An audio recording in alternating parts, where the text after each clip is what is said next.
বলছে by naturalisation, মানে স্বাভাবিকীকরণের মাধ্যমে নাগরিকত্ব। অন অ্যাপ্লিকেশন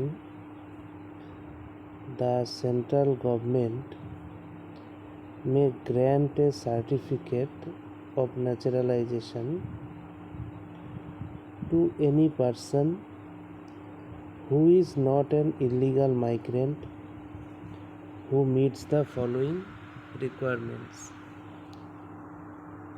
যে কোনো ব্যক্তি যিনি অবৈধ অভিবাসী নন, যদি নির্ধারিত শর্তগুলো পূরণ করেন, তাহলে তার আবেদনের ভিত্তিতে কেন্দ্রীয় সরকার তাকে ন্যাচারালাইজেশনের মাধ্যমে নাগরিকত্বের সনদ বা সার্টিফিকেট অফ ন্যাচারালাইজেশন প্রদান করতে পারে।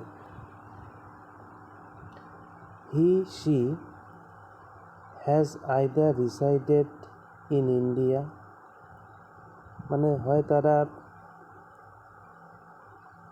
ভারতে বসবাস করতে হবে তাদেরকে, or been in the service of a government of India, অথবা ভারতের কোনো সরকারি চাকরিতে থাকতে হবে,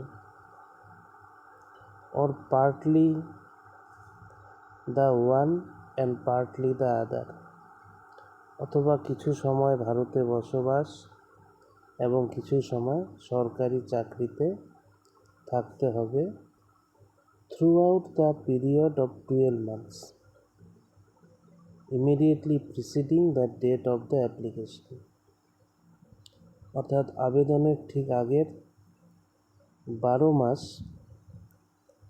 ভারতের সঙ্গে তার ধারাবাহিক সম্পর্ক থাকতে হবে।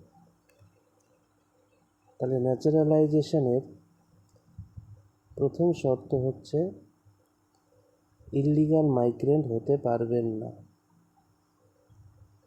2 নম্বর শর্ত কি? আবেদন করার ঠিক আগের টানা 12 মাস ভারতে বসবাস অথবা সরকারি চাকরিতে থাকতে হবে বা উভয়ের সংমিশ্রণ হতে পারে।